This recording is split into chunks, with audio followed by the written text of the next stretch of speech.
Hi everyone. We will now, in this final lecture, we will recall some aspects of the fuzzy modeling and identification, and then we will see some practical issues for the design of neural networks and fuzzy systems, especially for designing for modeling dynamic processes. As we have already seen, so the concept of a cluster is something that is a property that represents the similarity concept. So normally clustering techniques are used in pattern recognition and image processing. And machine learning techniques, as we already seen, are based on the notion of similarity. And of course, the nonlinear regression and black box modeling can be based on partitioning data into clusters.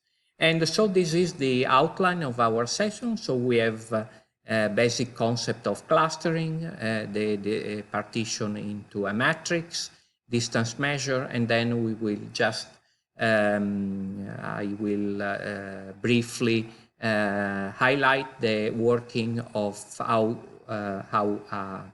a clustering algorithm works, which is based on the so-called fuzzy CMIN or Gustafson and Kessler algorithm, and then we will see some final application examples. So there are some examples of clusters, different prototypes like circular shapes, and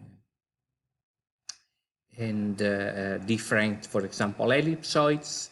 And so the problem formulation, as you remember, is so given a set of data, you need to estimate a number of clusters, and you want to partition them into subsets. And in this case, the samples in a subset are more similar to each other than the samples from another other subsets. So the similarity is a mathematical, a very important concept which is formulated using a distance measure, and each cluster will be represented by a prototype. So this is a concept, is a representation of a distance. So you have, in this example, two clusters with their centers, and then you measure a distance of the center with respect to its point. There are different kinds of measures, for example, the Euclidean norm or the inner product norm, or some other possibilities. So normally we use the Euclidean norm. So the fuzzy clustering is based on an optimization approach of a cost function. So this cost function, as is written here, depends on Z, which is the matrix containing the points, the center, the membership function or membership degrees, and the norm of the distance. So the cost function depends on a summation over all possible clusters and all the data points weighted. So you have these distances weighted with respect to the cost function, and M is a fuzziness index. Of course, this optimization is subjected to constraints. So you have this cost function, the membership functions need to be between 0 and 1, and the summation of all cost function or all membership function need to be limited between 0 and 1, which means that no cluster is empty. And also all the summation of the membership function with respect to the cluster is 1. So it means that your cluster covers all possible points. So the fuzzy algorithm is based on these 4 steps. The first one is computing the cluster prototypes as a weighted sum of the points in your space, like means, and then it computes the distances as a Euclidean norm, and then based on this distance, it computes the partition matrix which consists of these membership functions, and these steps are iterated as soon as the difference between two steps is small than a specific small number. And this is used especially for the description of dynamic processes. So a dynamic process can be described as a linear model. Of course, as we saw in the application examples, is a limited use. Or you can exploit neural networks. The problem of neural networks that they are black box, so they are not very transparent, and then it's quite difficult to understand them. Or perhaps it's better to use a rule-based model, and then in this case is more transparent, as why it is called gray box. So normally the rules are extracted by a projection. So normally in a two-dimensional space, you perform a projection of your cluster and you obtain your rules and the membership functions. So, and if you remember, a nonlinear model as described in this picture can be approximated, as in this case, in using 4 clusters, because in each clusters approximates a linear behavior of our model. As for in this case, so in our simple example, we have a function which is represented by 3 working conditions when x is smaller than 0.5, is in between 0.5 and 0.5, or lower than minus 0.5. So in order to obtain the description of this process, you select the model order, and then you make a partition of your data that have to be clustered. And then there are some performance indices that allow you to obtain the membership grades, and in a more analytical form. And then you have some ways for suggesting the optimal number of clusters, and then you can obtain, as in this case, the approximated function. You can convert these models as rules. So, for example, if the state is positive, then the state of your model is described as this system. If the x is in between, if you remember, 0.5 and minus 0.5, so if x is about around 0, you have this model, and if x is negative, then you have this model. And if you remember, the original function was described in this form. And then, as you remember, this is an expression or a description of the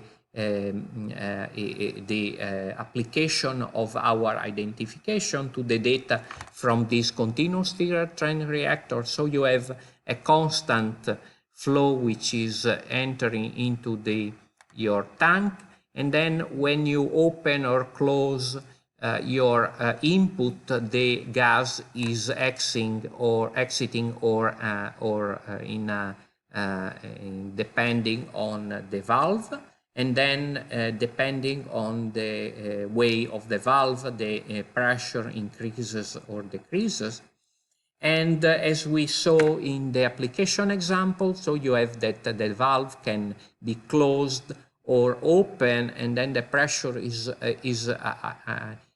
increasing or decreasing, and you can describe the behavior of your system as a fuzzy model, and then to design a predictive controller. Let's see how we can approximate our neural network or fuzzy system in order to describe also dynamic processes. So normally, fuzzy systems or neural network are static processes, so static models. So it means that the output is a static function of the input. But if you consider that the inputs can be delayed version of your input and of the output, so it represents a very simple solution, because in this case, as you can see here, that the output is a function, a nonlinear function described by the neural network, which depends on the previous data or the previous delayed inputs and outputs. So this is an example of a quasi-static neural network with 3 delayed inputs and outputs.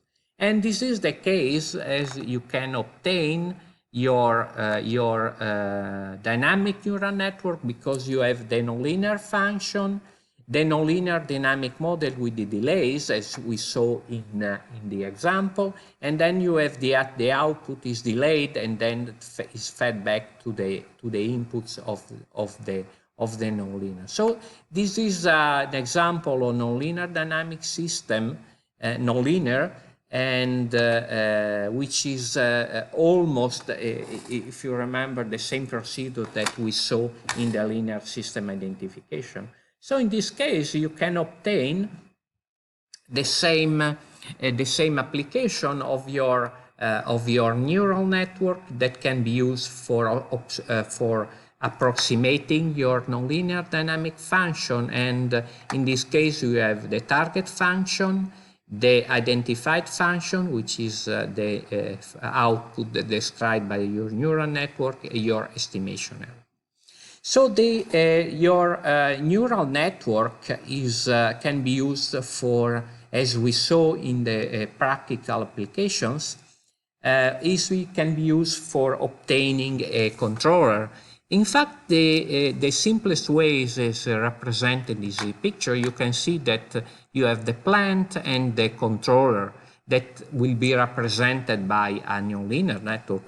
Well, if you saw that the problem represented in this picture is not really is ill-posed as is normally stated in mathematics, because in order to obtain the controller, you need to have to know the inputs that are applied to the plant in order to have the controller output.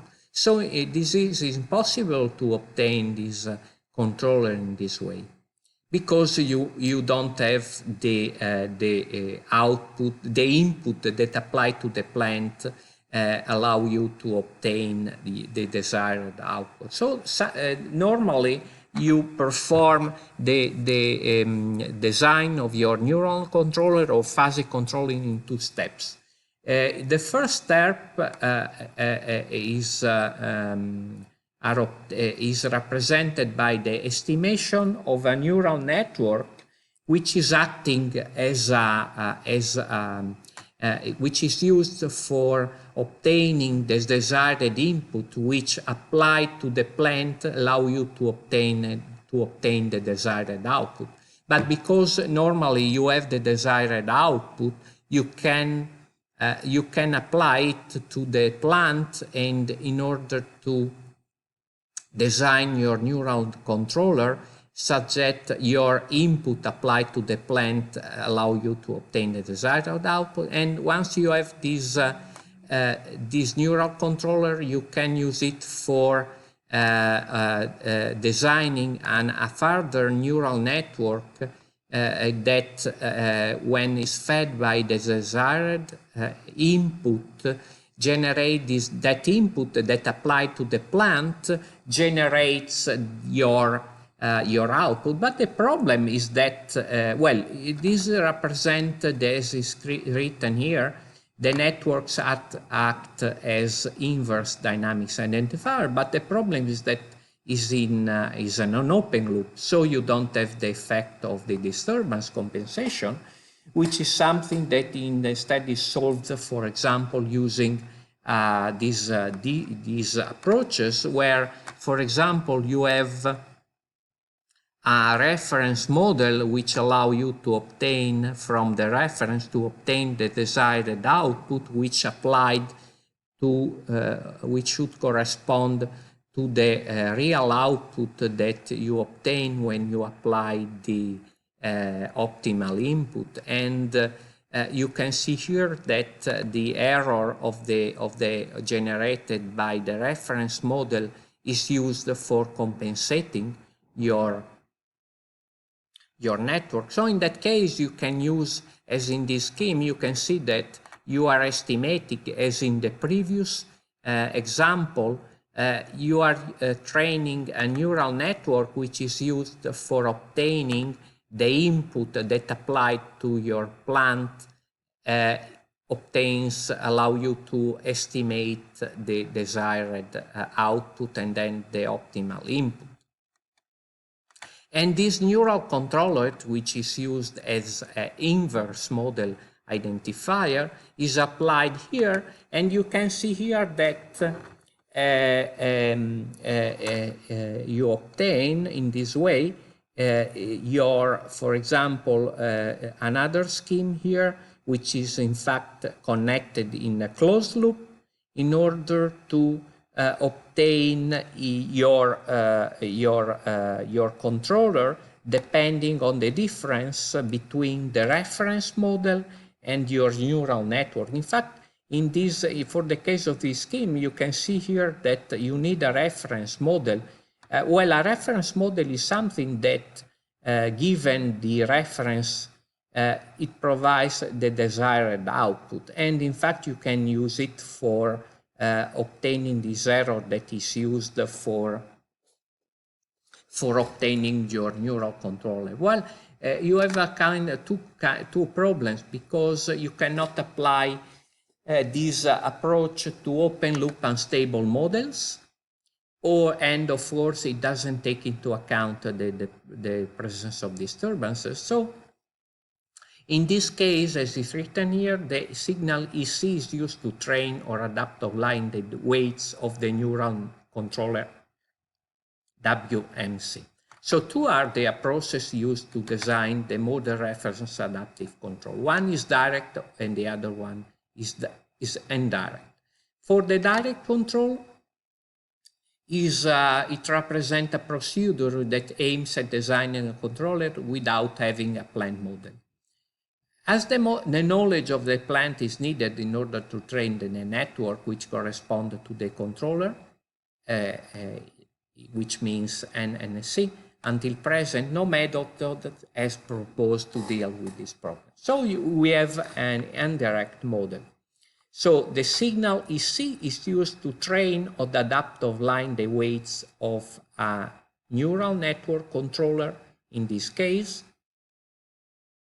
And then you have a two-step. So this approach uses two neural networks. One, which is used for modeling the dynamics of the plant, and another one is trained to control the real plant, so as its behavior is as close as possible to the reference model here by means of the neural network controller. So you perform first the estimation of this neural network model, which is used for deriving a signal which is used as a difference with the reference model to derive the controller. So the neural network model is trained to approximate the plant using the signal EM. This is usually done offline using a batch data gathered from the plant in open loop. And then once the model is trained, it's used to train the network NNC, which will act as controller. So the model is used instead of the real. So during the optimization, the model NNM is used instead of the real plant, because the real plant is unknown, at least his behavior. And a backpropagation algorithm cannot be used. In this way, the control error EC is calculated as a difference between the desired reference model output and the predicted output, which is closed loop predicted output. So then NNM is fixed and the output behavior are known and easy to compute. So it is also very important to mention that we have a model reference control, which is provided by Simulink. Well, this tool is very powerful because allow you to obtain the controller in an optimal way and in an automatic way. So it uses the, for example, graphical user interface, and you have a model reference controller that can be used which can be very easily put into your scheme, and then is in an automatic way. It allows to generate using the reference model, or starting from a real model, as is shown here. You have your approximated model, and then it generates the data from the reference model for the neural network training, and then after the plant identification, it uses to train the network, which is used for training the controller. And then when we obtain the reference control, you can, of course, set the data generator for the neural network controller identification. Then you perform the controller training, and finally you obtain some important results. But we will see in the practical application the application examples, the design of both a neural network controller or a fuzzy controller. Okay, thank you for your attention.